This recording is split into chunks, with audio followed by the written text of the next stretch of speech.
空调和取暖器哪个更省电？有很多人冬天选择开取暖器，不舍得开空调，说空调太耗电了。真的是这样吗？比如现在我们来测试一下。首先，我们来检测一下像这种小太阳取暖器。再准备一个电力检测仪，用它来检测耗电情况。直接把插头插上去，打开开关。你们看，这里可以看到它的功率，现在是823瓦，等于说1个小时要0.8度左右的电。再来看一下像这种油电取暖器，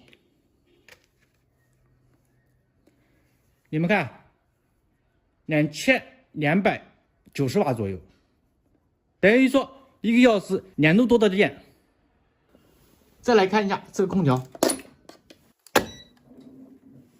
直接开机，现在是制热28度，制热刚开机，内机是没有风的，外机先工作。不过我们可以看得到，这边大概在600瓦左右。好了，内机已经出风了，制热状态。你们看，现在是1490瓦左右。当内机运行了，里面内部的加热丝已经工作，也就是说电辅热已经通电，所以说它会增加几百瓦上去。